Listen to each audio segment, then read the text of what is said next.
Good morning बच्चों, मैं लोकेश साहू, प्रयास कोचिंग सेंटर भानु प्रतापपुर, कांकेर, छत्तीसगढ़। बच्चों, आप लोगों का आज का जो चैप्टर है पैरेलल लाइन चल रहा है, उसमें पार्ट नंबर है पार्ट 4। पार्ट 3 तक हो चुका है। पार्ट 4 में आपका 35 से आगे आपका क्वेश्चन है। तो चलिए देखिए, पहला नंबर क्वेश्चन लिखा है, निम्न में से कौन सा कथन सत्य है। तो ये थोड़ा सा मेरे को वो लग रहा है, ठीक है। ये थोड़ा सा आपका सवाल का जो आंसर है वो आपको सत्य ना लिख के इसमें आप क्या करें, असत्य है। एक तो असत्य है मतलब रॉन्ग है, ठीक है। यहाँ पर which of the following is false, देख रहे हैं। इंग्लिश में सही लिखा है, हिंदी आपका थोड़ा असत्य कर लीजिए उसको, एक गलत है। इसमें सारे सही हैं, एक गलत है। तो देखिए, एक रेखा को हम इच्छानुसार लंबाई खींच सकते हैं। एक रेखा है, रेखा किसको बोलते हैं? देखो, इस तरीके से कोई भी रेखा है, हम इच्छा अनुसार अपने इच्छा अनुसार खींच सकते हैं। बिल्कुल सही है, हम खींच सकते हैं। हमको चाहे और लंबा चाहिए तो और लंबा इसी में आगे बढ़ा सकते हैं। तो ये बिल्कुल सही है, ये सही है, सही वाले को मैं टिक कर रहा हूं, ठीक है। दूसरा, एक बिंदु से केवल एक रेखा खींची जा सकती है। एक बिंदु है, हमारे पास कोई एक बिंदु है, क्या हम इससे एक ही रेखा खींच सकते हैं? क्या मात्र एक ही रेखा खींच सकते हैं? नहीं, हम इससे मिल कई रेखा आप खींच सकते हैं, अनगिनत रेखा। तो ये आपका ये गलत है, जो गलत बोला है ना, यही गलत है, ठीक है। हम एक बिंदु से कई रेखा हम उससे मिलाते हुए हम खींच सकते हैं, ठीक है। दूसरा देखिए, दो बिंदु दिया हुआ हो तो केवल एक रेखा खींची जा सकती है, बिल्कुल सही है। आपका दो बिंदु पहले से दे दिया है, पहले से दो बिंदु ही दिया है, इसको मिलाने वाली सिर्फ एक ही रेखा खींचा जा सकता है, इससे नहीं खींच सकते। और है ना, हम इधर से ऐसा खींच के ऐसा करके ऐसा नहीं मिला सकते। तो ये है आपका, एक रेखा से केवल एक रेखा ही खींची जा सकती है। एक दो बिंदु दिया है तो दो सीधी रेखा से केवल एक बिंदु काटा जा सकता है। दो सीधी रेखा, तो बिल्कुल करेक्ट है, इसका पिछले क्वेश्चन में आ चुका था। दो सीधी रेखा है, एक सीधी रेखा ए और एक सीधी रेखा ये, इसको हम काटना है, प्रतिच्छेद करना है, इंटरसेक्ट करना है। इंटरसेक्ट तब होगा जब हम इसको इस तरीके से करें, तिरछा भी करेंगे तब भी एक ही क्या होगा, एक ही बिंदु कटेगा, ठीक है। ये ऐसा है, हम इसको सीधा भी करें तब भी हमारा एक ही बिंदु पर कटेगा। मतलब दो रेखा है जिसको हम क्या करें, दो सीधी रेखा को हमको अगर कटाना है, एक दूसरे से प्रतिच्छेद कराना है, इंटरसेक्ट कराना है। देखो, इंटरसेक्ट लिखा है यहाँ पर, है ना, इंटरसेक्ट कराना है तो केवल एक ही बार इंटरसेक्ट होगा। तो ये आपका ये भी सही है। तो गलत आपका जो आंसर है वो है आपका बी, तो करेक्ट आंसर आपका बी हो जाएगा, ठीक है। चलिए 36 नंबर क्वेश्चन, 36 नंबर क्वेश्चन क्या बोल रहा है कि यदि दो लाइन एक रेखा के सीधी खींची जाए तो वे एक लाइन के होंगे। दो लाइन एक रेखा के सीधी खींचे जाए तो वे एक लाइन के होंगे। अब बताइए क्या होंगे? दो लाइन, ये क्वेश्चन वही क्वेश्चन आ रहा है पिछले जो हम कर चुके हैं। दो लाइन एक रेखा की सीधी, एक रेखा पहले से खींचा हुआ है, अब इसके आपके सीधी खींची जाए, मतलब जैसा सीधी मतलब पूरा पैरेलल खींची जाए तो क्या होंगे? दोनों वे एक दूसरे वे एक लाइन को काटेगी तो नहीं काटेगी, है गलत है। कहां काट रही है? सीधी खींच रहे हैं हम लोग, सीधा बोला मतलब पैरेलल है तो नहीं काट रही है। वे एक दूसरे को समांतर होगी तो बिल्कुल होगी, देख रहे हैं आप, पैरेलल मतलब खींचेंगे तो पैरेलल आपका जाएगी सीधा सीधा। दो लाइन के बीच 180 अंश का बनेगा तो बिल्कुल नहीं बन रहा है, हाँ 180 अंश का बन नहीं रहा है, दो लाइन के बीच बोला है, ये भी गलत है। लाइन एक दूसरे के सीध में होगी, सीधा होगी, लेकिन ये आपका क्या है, आपका परपेंडिकुलर बोला है, ठीक है। परपेंडिकुलर क्या होता है, मतलब आपका ऐसा है तो ये सीधा खींचा है, इस तरीके से भी जा सकता है।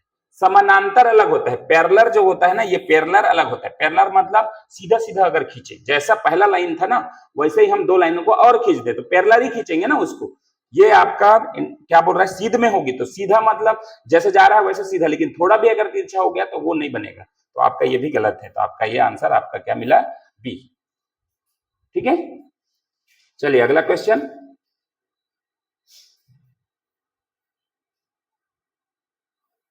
अगला क्वेश्चन है 37।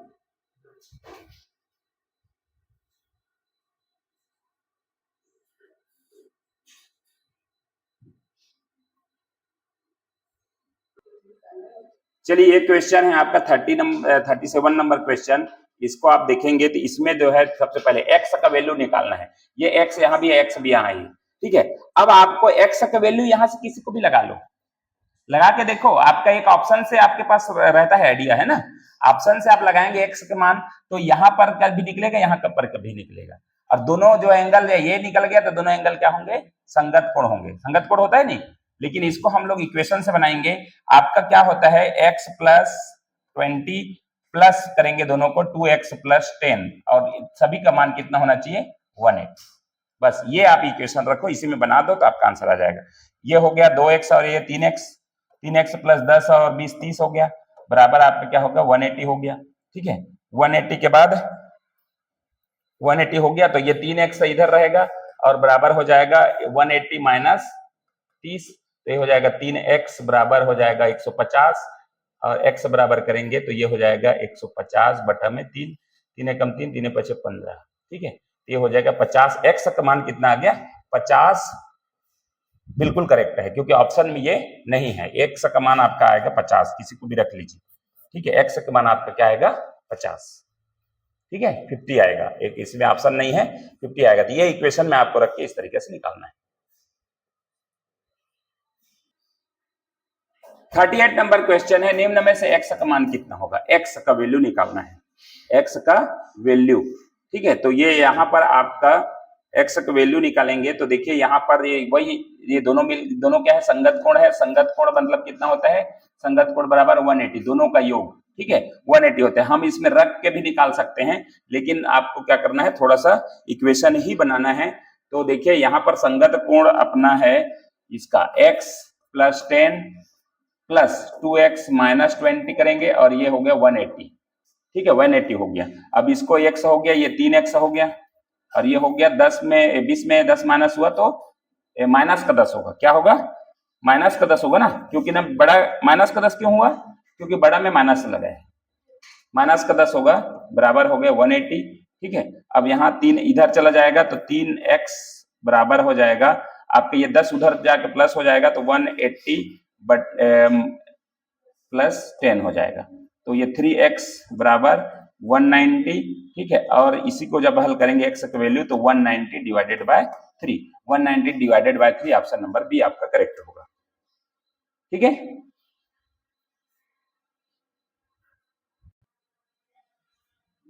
चलिए नेक्स्ट क्वेश्चन है आपका 39 नंबर क्वेश्चन।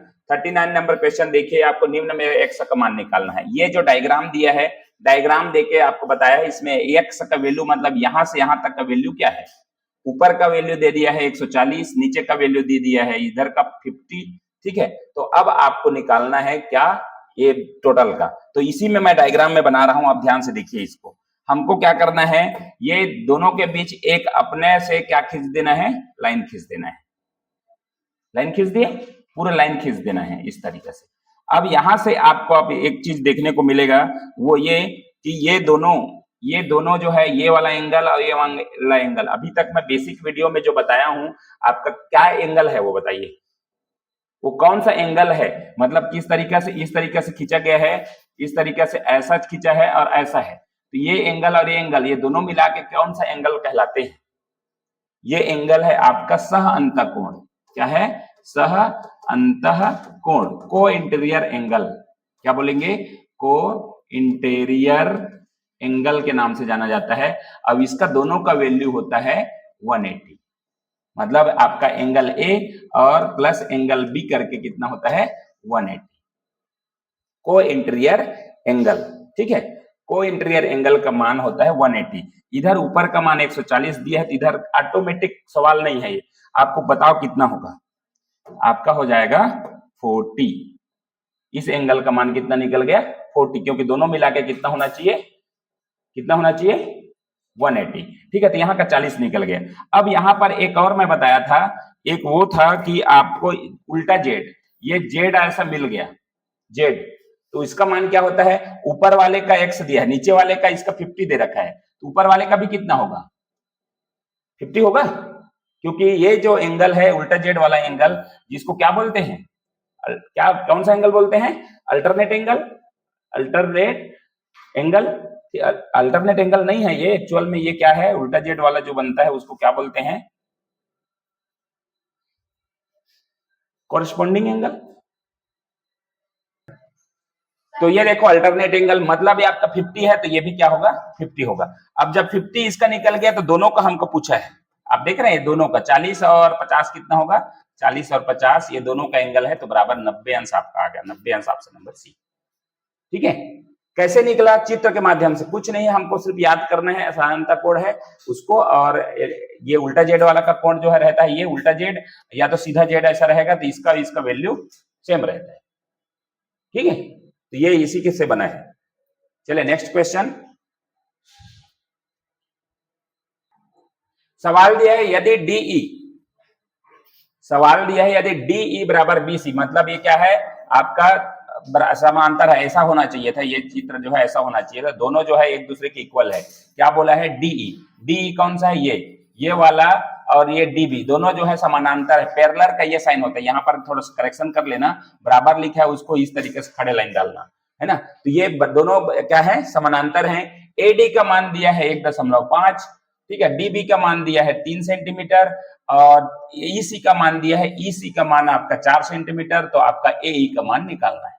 बहुत ही इजी क्वेश्चन है एकदम। आप देखिएगा, इसको एक फार्मूला होता है, ये फार्मूला ये होता है एडी बटा डीबी बराबर एई बटा ईसी। बस इसको आप इसमें पालन करिए, इसको लगा दीजिए, आपका सवाल बन गया। एडी का मान कितना दिया है? 1.5, डीबी का मान कितना दिया है? 3, बराबर एई का मान हमको निकालना है, और ईसी का मान कितना दिया है? 4। इसको हल करेंगे तो ये 1.5 इंटू 4 हो जाएगा, और ये 3 आ जाएगा एई का मान। ठीक है, तो ये 3 से काटेंगे तो इधर पहले दशमलव बदले में आप क्या कर देंगे? 1 लगा देंगे, दशमलव हट गया। ठीक है, तो 3 से 3 5 15, ठीक है, और 5 एकम 5, 5 दूने 10, 2 से काटेंगे 2 दूने 4, तो आपका आ जाएगा 2 सेंटीमीटर इसका आंसर। 2 सेंटीमीटर आपका करेक्ट आंसर है।